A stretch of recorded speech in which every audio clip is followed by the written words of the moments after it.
Hey guys, Caleb Mackey here with another Life's Little Golden Nuggets. We're continuing with part 3 of my Therapy Inspiration series. We're coming upon the next book by Steve Shazer, Clues, Investigating Solutions in Brief Therapy.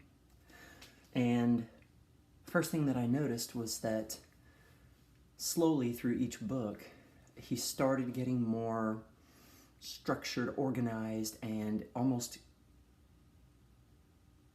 computational. I guess that's kind of a different word of like how everything could fit into place with the theory that he was creating, which this is the first time that I see the word solution-focused therapy or theory being used. So I was like, oh, that's awesome. And so today we're going to go over that, cover that a little bit, and can't wait to share that with you. So as I said, more structured, more organized, which makes sense because his first book we did, Patterns of Brief Family Therapy, was in 1982, already starting after noticing some things that he wanted to then put into a book. And then 3 years later in 1985, he did Keys to Solution in Brief Therapy, the one we did last time. And then this week, Clues came out in 1988. So he's had plenty of time to start really constructing his theory and deconstructing to show us, clinicians especially, but even people in general, how this works. So, number one, above and beyond everything else, is the idea that we focus on change. The idea that change is constantly happening. I mean, that's really the most important part. And noticing that from the beginning, the therapist and client are constructing a therapeutic reality based on continuing transformation or change, as evidenced by any exceptions, rather than on initiating change. So the idea is we're not trying to say, okay, now I need you to tell you to start doing something different. It's how would you know that things are different, or how are things going to be different? Either way. So very important, always believing that change is possible, it's there, it's happening. And then in general, solutions involve simply someone doing something different or seeing something differently, which leads to an increase in satisfaction. So very short, brief, to the point, like, hey, it's about anything different, whether it's what they think about, how they're feeling, or what they're doing. And if it happens once, it works. So, or like, hopefully more times than that, but even if it happens once, that's an exception to the rule. And so then they get into ideas about observation. It's not just about, hey, here's the base idea, but then how do we observe it? Well, they focus on the client's description of the problem rather than the problem itself, because the problem is not entirely the problem. This comes from the theory behind this, which is what they consider constructivist, or another way that they said it was radical constructivism, or verbal realism, where it's the client's description using his words or her words to describe what they are experiencing as the problem. That's what the therapist works with. It's not the problem itself, it's the client's description of it, the context. And it's the context that is key. Very important.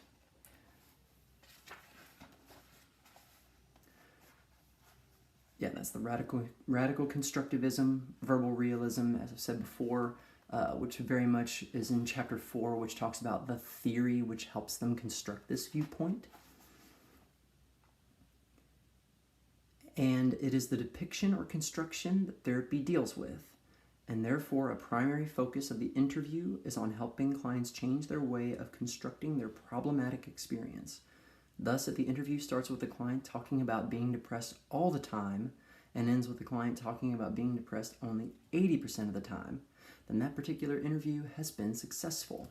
As we said, it's about saying, hey, even if you talk about it less and you talk about how great life would be more, then that's already being successful. That's already being different. That's creating solutions to whatever is in front of you. Yes, and they also go through here numerous times saying this is not the perfect fit, it is not the only fit. No theory is perfect. However, they just said from their experience, this was what was really helpful for them and what they noticed with him and his team and helping their clients. And we're going to put that there. Maybe I could have put that at the beginning, but we're also going to cover it here too. So now it's covered. And so then their focus. Simply describing a detailed future in which the problem is already solved helps to build the expectation that the problem will be solved. And then this expectation, once formed, can help the client think and behave in ways that will lead to fulfilling this expectation. Yes, it's kind of that idea of you are what you think. So that is very, very, very important. I'm going to take out some of my notes here that I had, these little bookmarks. They just help me keep track. A very simple rule. Once you know what works, do more of it. So not just about the exceptions, noticing change that can be occurring, even if it feels like it should be happening all the time, but also whatever you already know that works, keep doing it. That's actually a big thing that I try to keep telling my clients is, hey, what's keeping you from being any worse than this? Like what gives you hope? What keeps giving you meaning and purpose?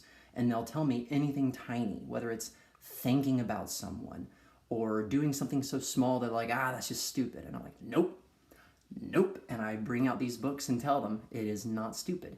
They are exceptions to the rule and they need to be focused on and continued, or else it's gonna get worse, and we don't want that. And then, in all these seemingly disparate examples, it is the context or behavioral setting which is seen by the brief therapist as similar in some way and as subject to experimental manipulation and therapeutic intervention. For the brief therapist, behaviors, feelings, thoughts, and perceptions and their specific context are all part of the same pattern. Therefore, any difference in the context, behavior, thought, feelings, and perception will necessarily have influence on the whole pattern. So yeah, it may be, people can say, oh, that's such a tiny thing to focus on or pay attention to. Maybe it is. However, it makes sense. Because even if it changes one thing, it means change is possible, it's doable, you've got to focus really hard on it, and if you keep initiating it and implementing it, the likelihood of it happening is going to be more so than if you just wait for something to happen. Unless waiting is a part of the actual therapeutic intervention, it's planned. That's the other part too. It's not just that I'm doing it kind of just willy-nilly, it's I'm planning to do this or to use this. So and then not only that, they also care about how does the client participate in therapy? What level is their willingness? And so they break it down between a couple of different types of people. There are those who are visitors who have no problems or are sent there on, against their will, like, parole officer, legal stuff, blah, blah, blah. And then you have complainants where they focus a lot more on the issue itself and kind of saying like, maybe there could be something, but they're really just focusing a lot more on the problem itself. And then there are customers where those who are focused more on, I can actually do something about this. And how they view that client is how they then shape their preferences for how they talk to them, how they start looking or noticing for exceptions or initiating any type of change. So those are very important, and they start off by complimenting them. They are statements from the therapist and or the team about what the client has said that is already useful, effective, good, or fun. Even if it seems irrelevant, bizarre, or silly or ridiculous, if it works, it works. That's kind of borrowing back from the previous one. And as long as that premise helps to determine how the person sees things and therefore how the person behaves, then beneficial differences are unlikely. That's if they're thinking all about the problem and that it can't change. But once they come to doubt that premise, then an expectation of change is created, and the different behaviors and different ideas are at least possible, perhaps likely. It's not even saying that it's going to happen, but it gives the best shot for the possibility, and that's faith, that's hope. It's almost where I would say this is not solution focused. I would say it's hope focused or faith focused. Not in regards to like a religious sense, but just what it is that you're putting your hope into, that even though you have this problem, you still keep going. You still keep believing it can be better. Very cool. It's very cool. I mean, wow. Just when I read that, sorry, get really excited. And for me, one part that I really liked was on page 168 here that talked about the shifts from clarity to confusion are often frequent, sometimes shifting back and forth during the course of a single conversation.